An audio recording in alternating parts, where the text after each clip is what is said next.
Right on.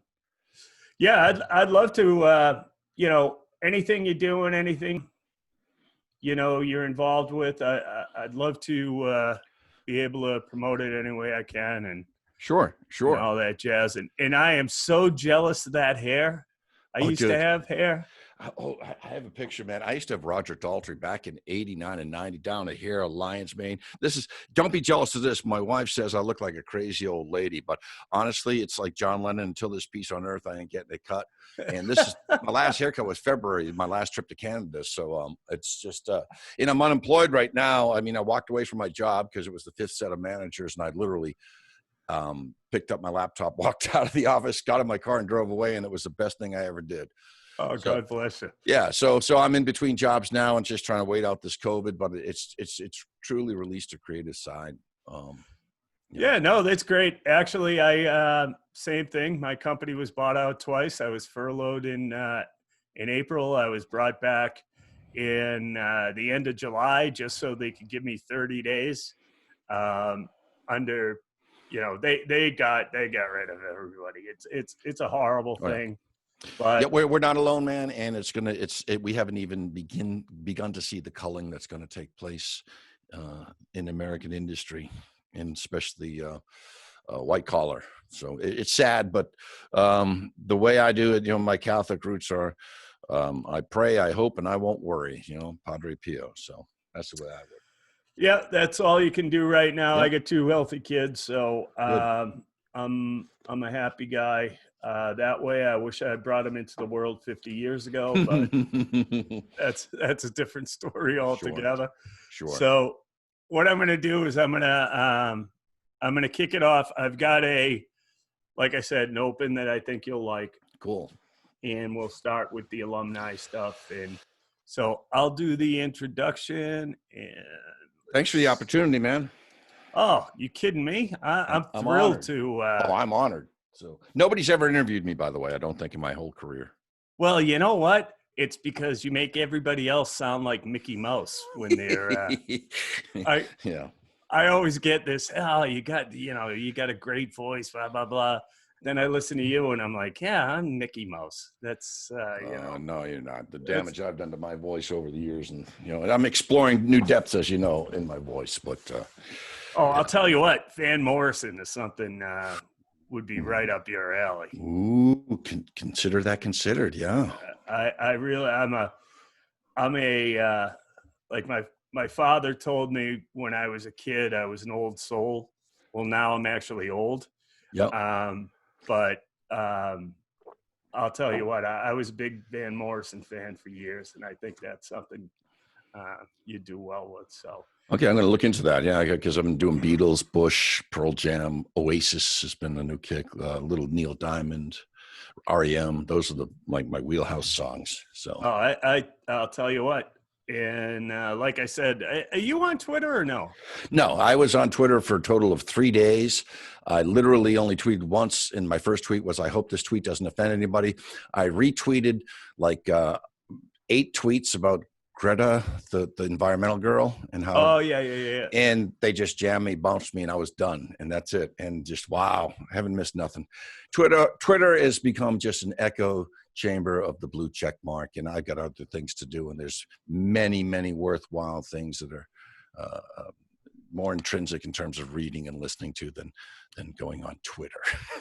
No, I agree. Unfortunately, I dive into the swamp, but I've been there, brother. I still stink, but it's after a while you walk away from the swamp. Don't go near the swamp. And if you have to, walk a half mile out of your way to avoid the swamp, you do that. And that's where I am right now. My opinion doesn't matter.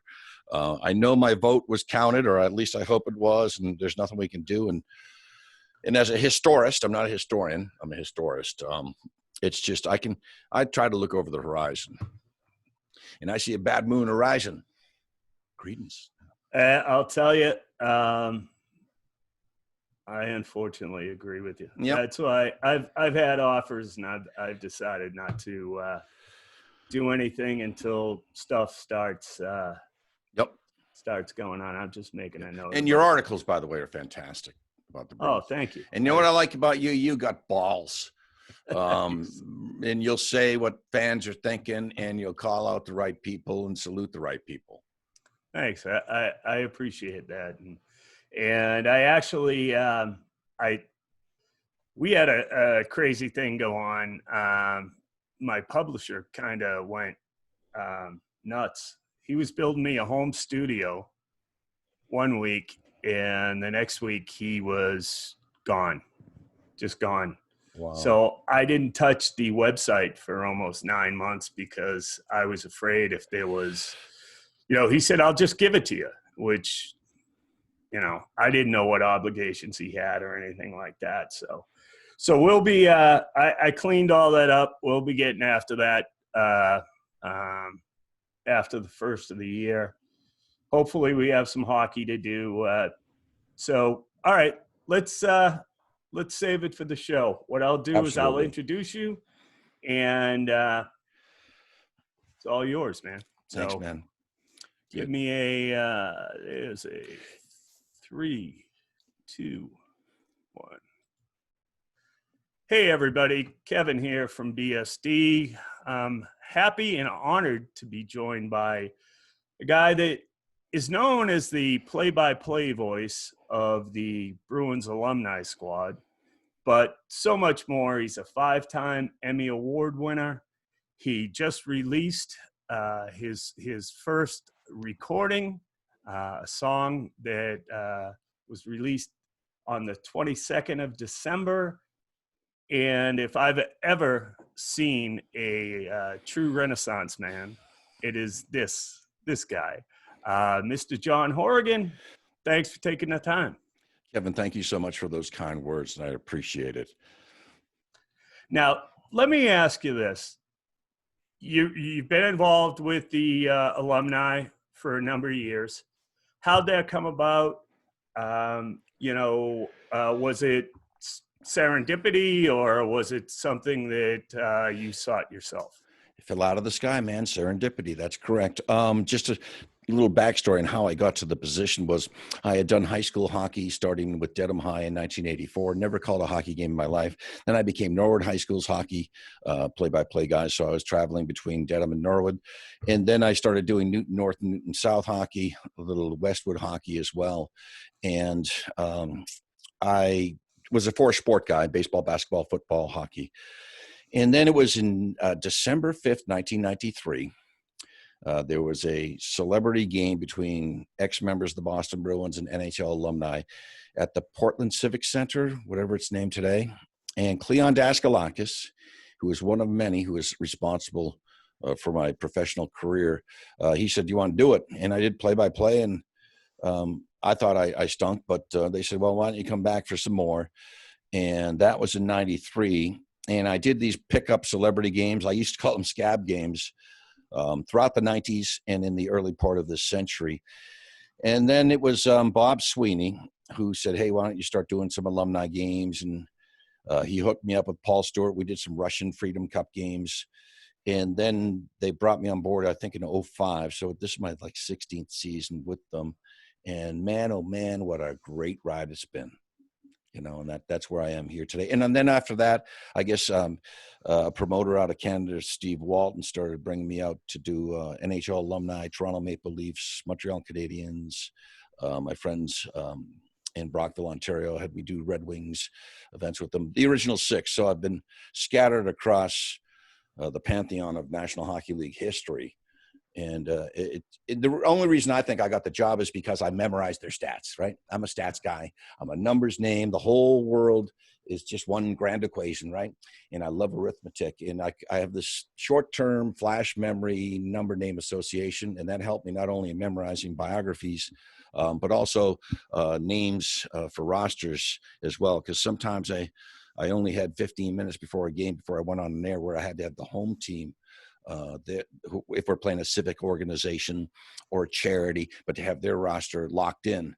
and kind of like guerrilla hockey, and that's where I am today. But I've the 1,000 bus rides and the post game parties and the games and the laughs and laughs and laughs in the locker room, and here as 3,300 games smolder behind me in my career, Boston Bruins alumni are the best friends any man could possibly hope to have. Their blood, their brothers. Now we're about the same vintage. How cool is it to travel with these guys, to interview these guys, to see them at a level that you probably never thought you would? What's that like for a guy like you? Well, here's one for you. We're doing a Bruins alumni game in St. John, New Brunswick, and we're in the steak line, and I wind up at a table with Terry O'Reilly, Stan Jonathan, and John Winseek eating a steak, right? Another time I'm with Brian Leach, Ray Bork, and Brad Park at a table eating. Got to know some of the guys that came up through the ranks over the years, and the stories that they told. Some I can't tell you. The others that the players have told me about who they liked and who they disliked, and all the grudges are gone though once you leave the game. All those pugilists and regulators that had at it with each other. I'll never forget Fenway Park, the first outdoor Winter Legends Classic, and I was blessed enough to call it with Jack Edwards from the shortstop area.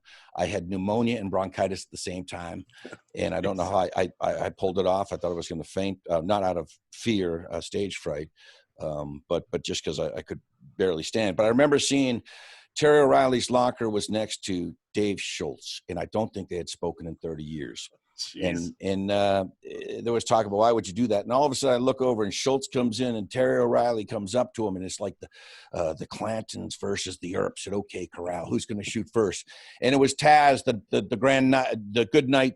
He puts his hand out for a handshake, and that's the epitome of fighters in the NHL.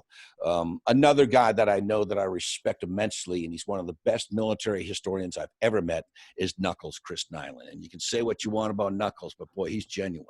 There's no pretenses with him.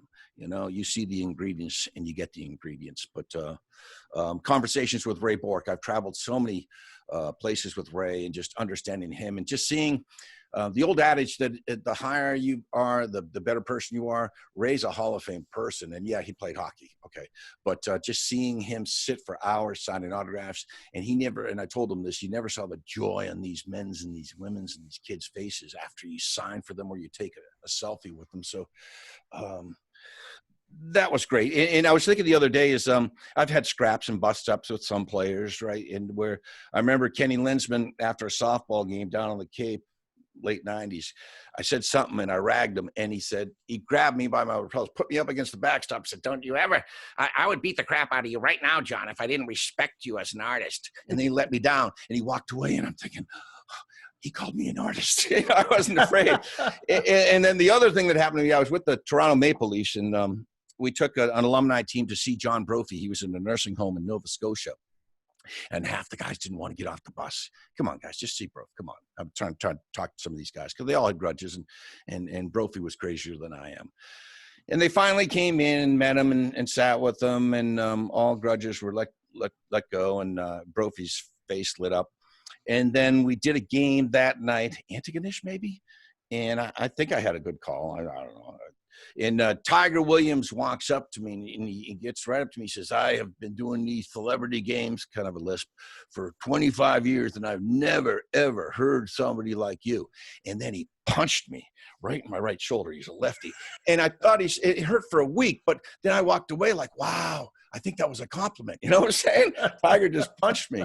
And on and on and on. Some of my favorite NHL alums, aside from the Bruins alumni that I've met, and they've become very good friends, Ron Duguay, Ally Afraidy, as I said, Knuckles, Gary Lehman was a good dude. I've just been so blessed and been given the opportunity by so many people from the Bruins. I mentioned Ray, Taz, Terry O'Reilly, Brad Park put me in his TV series, Swoop, Bob Sweeney, Frank Simonetti, Cleon Daskalakis, and more. That's a pretty good list of guys that have given me 10 fingers to help me to the next level. And where I am today, I'm in my sunset of my career, between you and I in less than a month. I'm 60, yo. And I left my other position with the New England Patriots doing their basketball games after 25 years of celebrity games. And I was pretty good at that, having been trained by the Harlem Rockets, Harlem Magicians, Harlem Wizards. But I don't want to haul my PA equipment around anymore. It's just, my back can't take it. So the Bruins, it's a different story with them, because normally the barns that we go in across North America, they have set up PA systems, but it's been such a ride, and the guys are so genuine, Kevin. If you hung out with them, there's no arrogance amongst them. 99.9%, there's no arrogance amongst them. And every guy that you meet is just genuine, and hockey players are the best athletes after they've left the game. So I absolutely agree. So let's talk about this year. Obviously, hasn't been normal, but so a typical.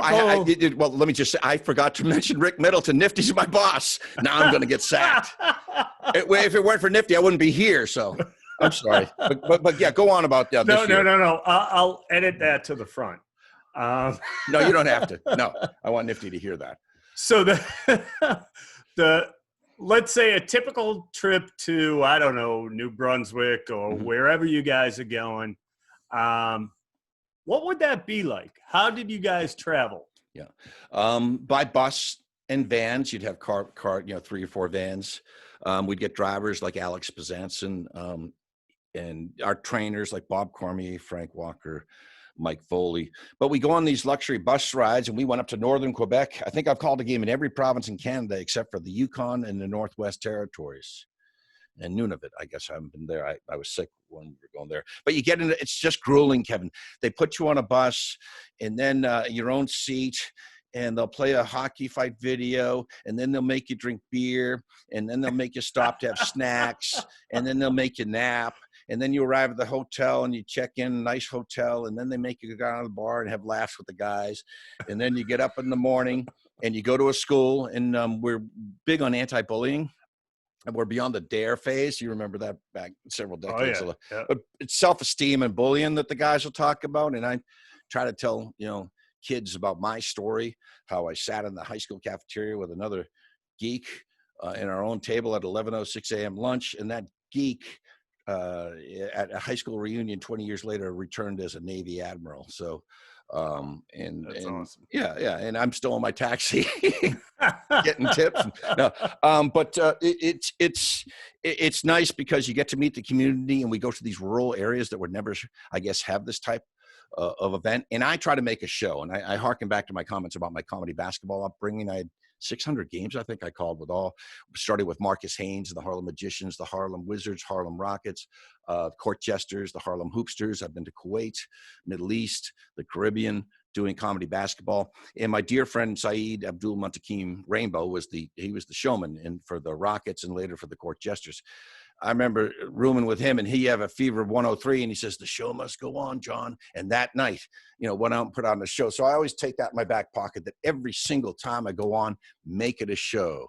Like they told the Beatles in Hamburg, "Mach show," and make it entertaining, not only for the players on the ice, but for their families, their mothers, their sons, their daughters, their grandmothers. Just make it an event for them as well. And then go back to the post-game reception. Sometimes there's karaoke. I'll tell you, Ray's a pretty good singer. One underrated singer that I've only seen him sing a couple times, Bruce Crowder, and of course Bob Cormier, our trainer. And then I'll get up and try to bash out some Beatles songs or whatever I got on my mind. And then you go to back to the hotel. Then you drive 200 miles and repeat the cycle. When you're out on those tours, like the longest tour, I think we were in Newfoundland. And I convinced Bob Cormier that there was a special type of giraffe in Newfoundland. That was my, and I got to the waiter with the first restaurant when we landed after we got there, when we went out to eat. And I said, we ask him, say that we have a special giraffe burger, and just mention giraffe and everything. And he thought that you ate the giraffe. But either way, you play jokes on each other. I remember Tommy Song and Bomber. We're in the locker room before the game, and I like to get there 90 minutes if not 2 hours before the game. You know how to do your pregame. I go through pre-flight, a checklist in my mind, what I want to do. I'll talk to the Zamboni driver just to make sure we're on the same page. And Bomber's in there, and he's getting dressed. Johnny here, and there's another guy in the locker room. And he says, "Here, I want you to have this music system." No, thanks, Bomber. Johnny, I'm now representing them. I've got 4 of them in my trunk. Take this now. So I pick up the music system. I'm walking out, and in comes one of the other player. I won't mention his name. "Hey, what are you doing with my music system?" Oh my God. So that's just a typical gag that we play on each other. And now the guys get it. In between you and I, it's a show, right? Play down to the competition or play up. If we run into a hot goalie, we've lost. We're not like undefeated like Globetrotters. And there have been some really chippy, scrappy games.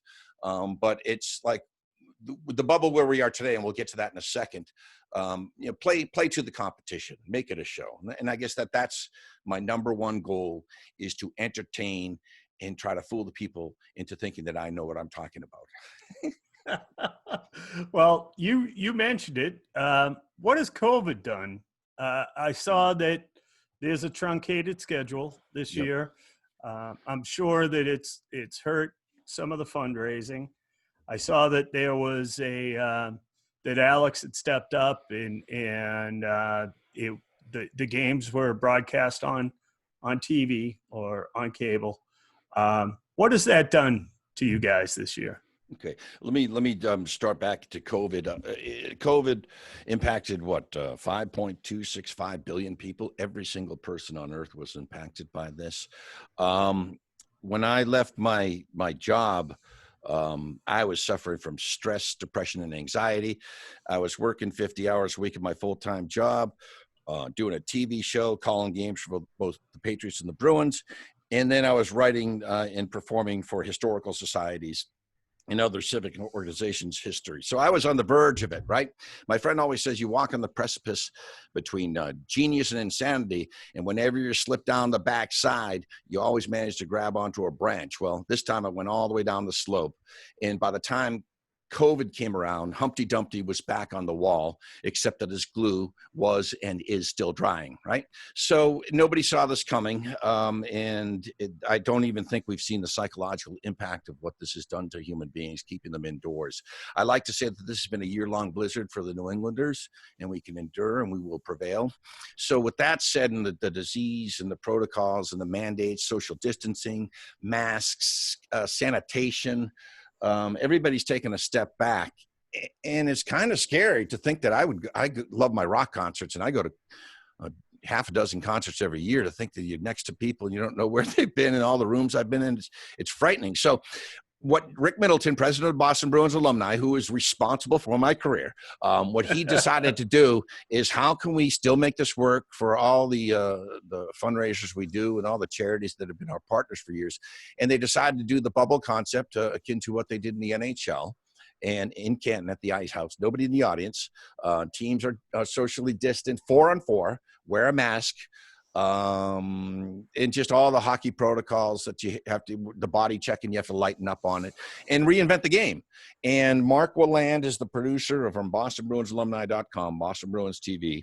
And he got together with Alex Bezanson, Lisa Bezanson, Paul Watson is the cameraman, Matt Nelson, Kevin Tachi, all the guys out of Abington Cam, and they put together this magnificent TV product. Now, for me being a PA announcer, I hadn't done TV in close to 25 years. So I had to take a step back, and my first call was a D+, my second was a C-, my third was a C, my fourth was a C-, and then my fifth, I'll give me a B-. So that's where we are now. And it's just an entertaining package. The sponsors, you hear from them, you hear from the coordinators of the event, player interviews. I always get to chat with Nifty. This past week, we just did a game with the Light Foundation, Matt Light, 3-time Super Bowl champion, 3-time All-Pro. And it's great to have developed a relationship with him for 6 years. We've done this game. And Rob Ninkovich shows up, and it just shows you the spirit, and we've had Max Lane dress for us. And I remember he fell down in Providence, and it measured on the Richter scale at Weston Observatory. And it's great. And then we have like comedian Dave Russo will skate with him. I love it, the way he plays the game. He's like a little water bug. And we've had Kiefer Sutherland, right, play for us, Tim Robbins, Neil McDonough. Some big stars have played with us throughout the Olympic women from the U.S. Olympic hockey team, which I love. Oh, it's awesome. So again, I've been very, very blessed. Praise, it's just to have been here at the right time. And as I look back at my life, how lucky I am and how thankful I am. First of all, the best thing that ever happened to me was my wonderful wife, Jenny. She still intrigues the hell out of me. She's the most intelligent, most loving, most good person on the face of this earth. As long as I behave. And but beyond that is I guess I'm here. I'm here right now because the equation led me to be here, and I'm thankful for it. I never went to the major leagues because I never tried to go to the majors. My only major league appearance in my entire career was when I did public address for the Boston Red Sox versus the Baltimore Orioles, June 5th, 2012. And I'll tell you what, Kevin, I walked out of the Fenway that night. And I think at that time I was the only person ever to call a game on the PA in both hockey and baseball. But I walked out of there and I said, "What'd you guys think of that announcer?" "Oh, he was good." Because from the 5th inning on, I started to do Sherm Feller. Do you remember him, ladies and gentlemen? Yeah, absolutely. Boys and girls. And I was doing him, and I could hear it reverb off. It's like, yeah, I don't care if they never hire me, but God bless the Red Sox for doing that. But that was a thrill. And calling 2 outdoor winter classics at Fenway and Gillette was another thrill. Can I tell you this one? At Gillette Stadium, I'm the interviewer. And the first time out, my first interview, they go to me, the mic doesn't work. I look like an idiot, even more so than today. So finally, the mic works. I interview Guy Lafleur, who I've developed a friendship with over the years, Steve Schutt, Larry Robinson, Mark Recchi. And I'm walking around the corner, and there's a woman standing there with a mic and a hat, a blonde woman. And she says, "Hey, solid job, buddy." And it was KT, Catherine Tappan. I got an attaboy from Catherine Tappan. So, just stuff like that. And I'm just very happy. And I know that when we go to a place, we can't go through the routine. The guys, we got to make it a show, and they do that. And they make it an event where they buddy up with the guys that we're playing, rag on them, etc. So it's truly a love fest, and it leaves a lasting impression on the people that play in the games, on the people that coordinate the games, and even on the kids that once in a while play with us. So, well, I'll tell you what. Let's move on past your humble exterior, and let's talk about these 5 Emmy Awards. Talk to me about The Folklorist and how that came about. Sure. And your inspiration and, the impact it made is obvious. So talk to us about that. Sure. First of all, I'm very thankful for the opportunity. I had a friend, Steve Russo, who I worked with in the 90s. We had made different comedy TV shows and paranormal TV shows. That's a whole nother realm. In the 90s, I was all into the X-Files. But so he called me out of the blue, and I was a colonial reenactor with the Lincoln Minutemen. And I was lousy. It would take me 1:45 seconds to reload my musket. Dude, dead. All right, I'd take a musket ball. We'd still be speaking English, right? Exactly. Yeah, exactly. Well, actually, maybe even French, right? So I have my costume in my car, and I get a call from August of 2011, September of 2011. I can't remember. Steve Russo. I come in, and I met Jesse Kreitzer, the producer, and we talked. And they said, "Why don't you come in to do a screen test or whatever? Run some tape." So Jesse had my dress in my colonial costume, and I did improv off the top of my head, the Boston Massacre. I have a unique insight into that because it's really from February 22nd where the massacre begins to position itself. And then with 5 minutes to go, he said, "All right, we got a few more minutes. Got anything else? Another story you want to tell?" And I told the story of the Christmas truce, which was a ceasefire on Christmas Eve, 1914, and forgot about it. I think I got a call from Jesse on December 23rd. "You want to meet tonight with your wife? We're going out with our wives. We're going to watch the premiere of the Christmas truce, and the show's called The Folklorist." And I said, "Who is this? I don't remember who you are."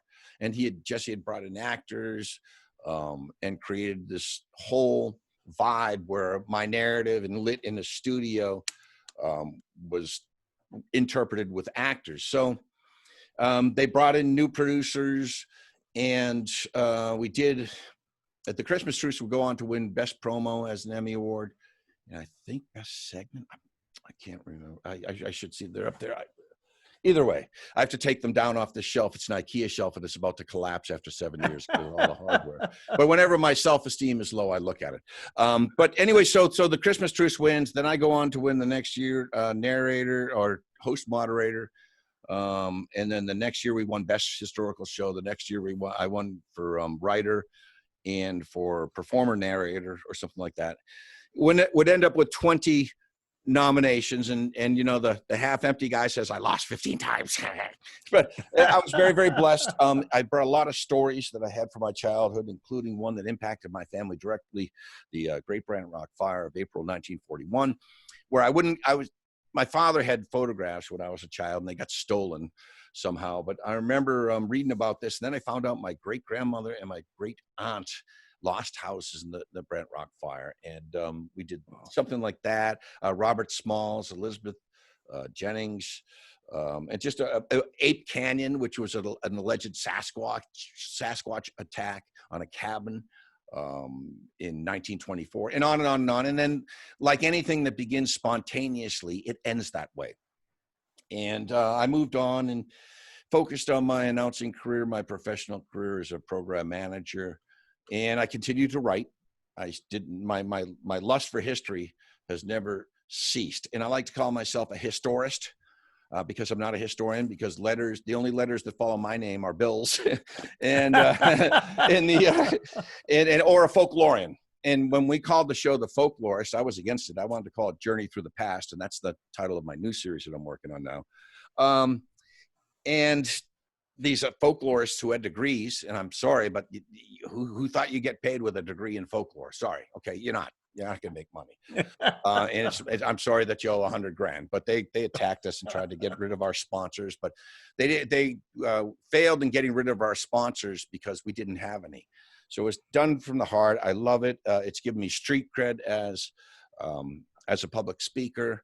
I'm still finding unique avenues in history. I'm really enraptured by herstory, because the history we've been told is, let me get this straight, it's a white, male, heterosexual Christian history. It's a Christory. So now women say, oh, Abigail Adams. And I try to tell them there were 10,000 Abigail Adams during the American Revolution in Massachusetts alone. So just making sure that the female voice, that what they've given to history over time. And then also I've just begun a deep dive into African-American history.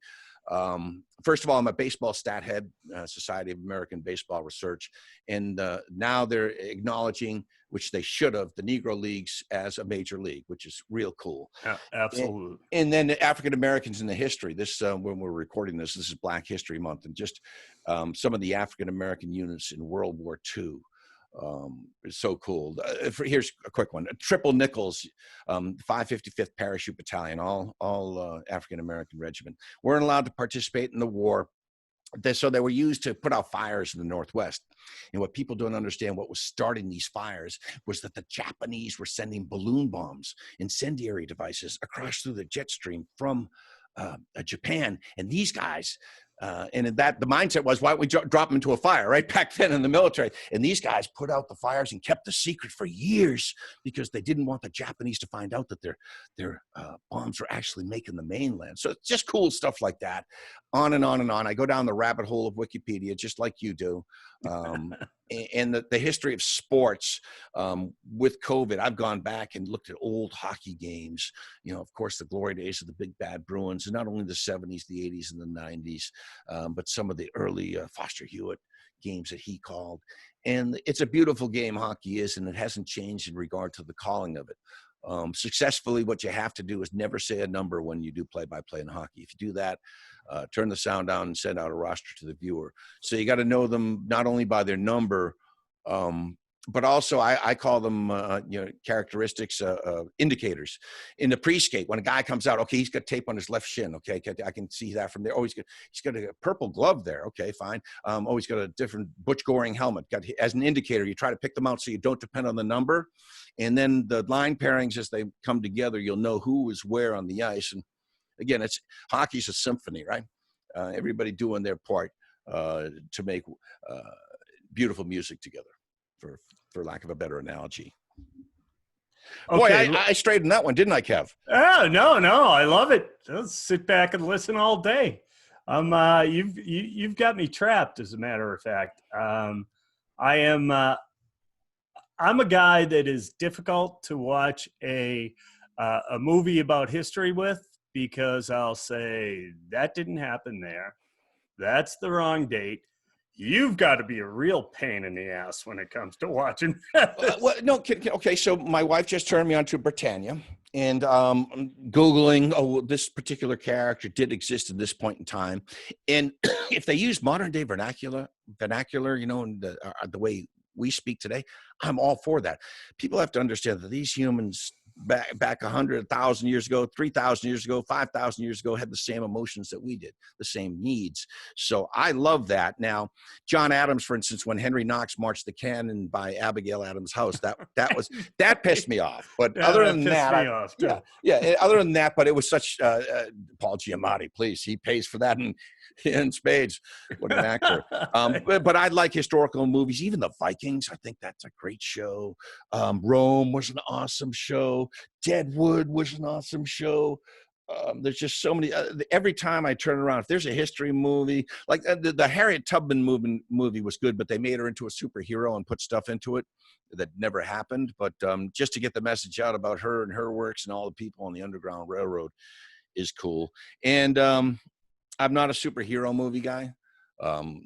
Never been.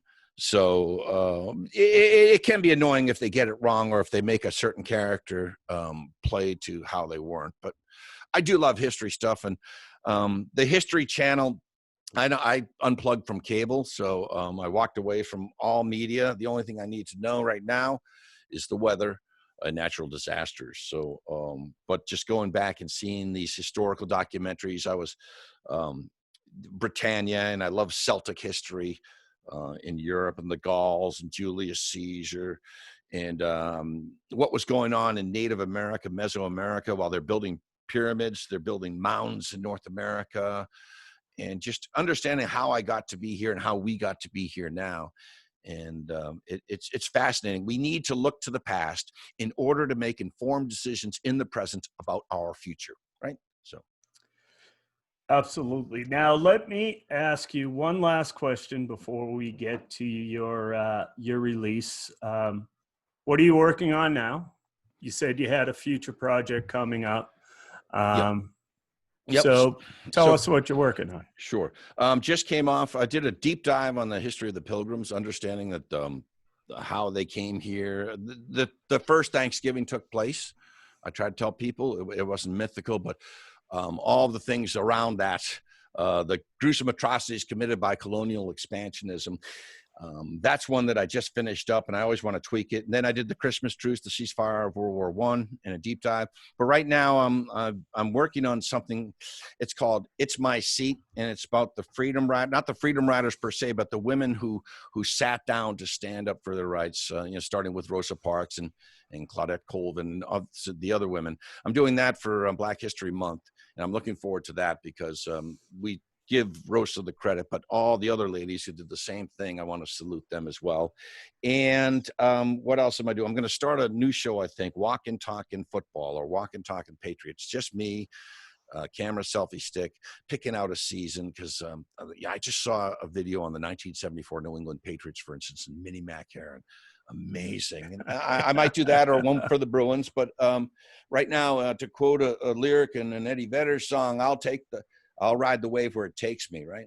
And that's where I am right now. Just focused on putting these presentations together, and I'm like a little child, or like a cat, a bright light, or I hear a bell, and my attention is distracted. So, but that's what I'm doing right now, and getting ready for the Bruins 21 season, Bruins alumni 21 season.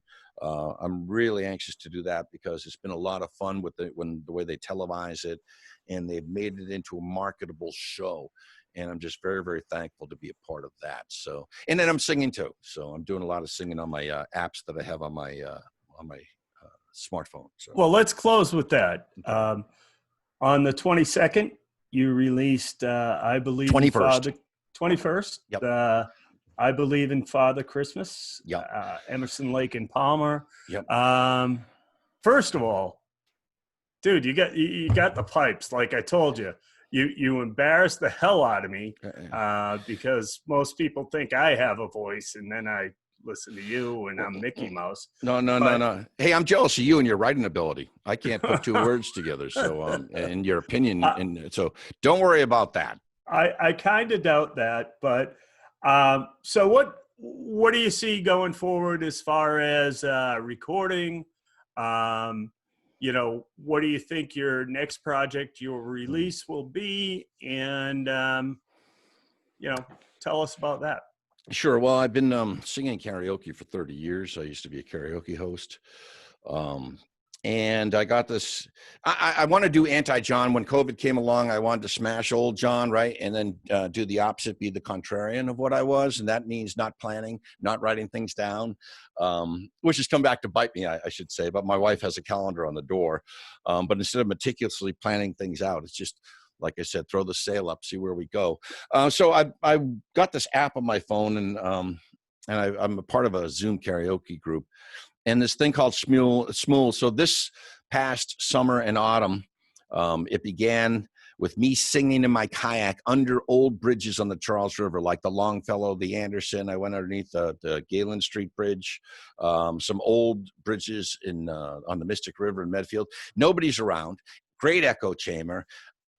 I sound like a dog that got hit by a car. I'll be the first to admit it. I don't know how to breathe. I have no range. I've abused my voice over years of broadcasting and extracurricular activities. So I started finding this voice in the echo, because if I can hide my voice behind an echo.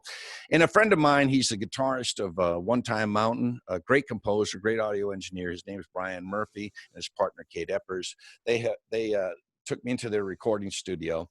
And after that, I recorded Pure Morning, which is a song by Placebo. And I think I'll release that in January. And then I recorded the record of the Edmund Fitzgerald, but I couldn't get a studio date. So I went out and just sang it. I wanted to release it by the anniversary, which I think was November 9th of this past year, which was 45 years since it went down. And there was a lot of historical significance to me with that ship. The song by Gordon Lightfoot is beautiful. And so I decided to walk around the Wachusett Reservoir and make pretend that I was walking around the Great Lakes singing it. I never got that golden take, but I had to release it. And then I went up a couple of weeks ago to Brian and Kate's studio, and the song by Greg Lake and Sergei Prokofiev, called I Believe in Father Christmas, 1977. It had always been my favorite Christmas carol.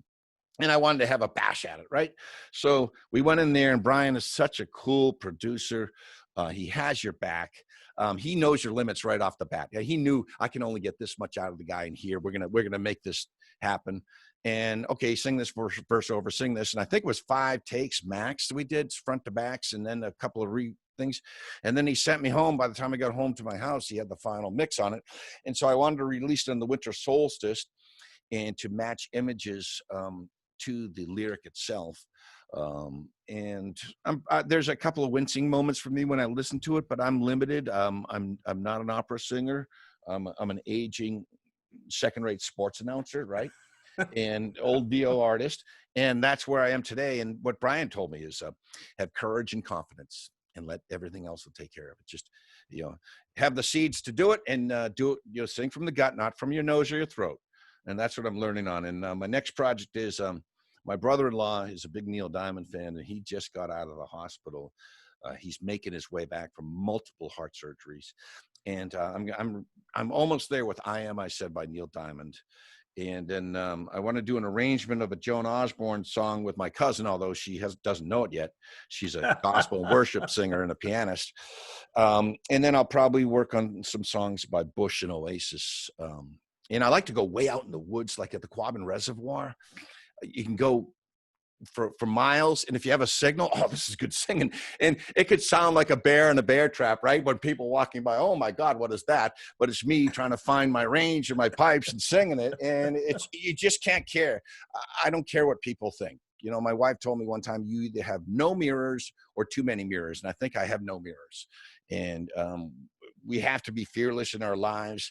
And I'm one of the laziest people on the face of this planet, by the way. And there's times where you got to turn the switch on and just do it, right? As Nike says. And go out and get it. If you fall on your face, pick yourself up again, try it again. If you really want to keep trying it, eventually you're not going to fall on your face. So that's where I am right now. And this particular song, I sent it to my mother, who's undergoing cancer treatments. My father is ill, and I sent it to them. And my stepmother said, "Oh, that she loved it." So that reaches my heart. And I think I have 12 views on the video, which is 10 more than I usually get. And the other 2 are me checking in from 2 different devices. So it's just great. And I just wish people, the lyric out of that song, Kevin, is, I wish you a hopeful Christmas. I wish you a brave new year. All anguish, pain, and sadness, leave your heart and let your road be clear. That's the walk away from that. So I really appreciate what you did, man. You were the one to give me encouragement when I released the Edmund Fitzgerald. I've said, oh my God, it's embarrassing, but who cares? I destroyed my reputation 100 times over before, and you were the one that said, "No, that's pretty good, man. Try that." And then that's why the night I came out of the studio, I sent you the wave. I was on my back deck in the cold having a beer, and I said, "Okay, I'm going to send this off." So that's where we are today, and it's just I'm just very, very thankful. My Thanksgiving is perpetual, as Thoreau would say, and I'm also working on another one on Walden Pond. I should tell you that. It's called Waldman. Essentially, on that warm day after Thanksgiving, I walked around Walden Pond, just videotaped it and did this and that with my camera. And then I went back and took all of his pertinent quotes, VO'd them, and put echo behind them with a soundtrack by my brother. That's my next piece that I have to release it by the end of the year. So that's where we're at right now. So that's great stuff, John. I'll tell you what, you're a fascinating guy.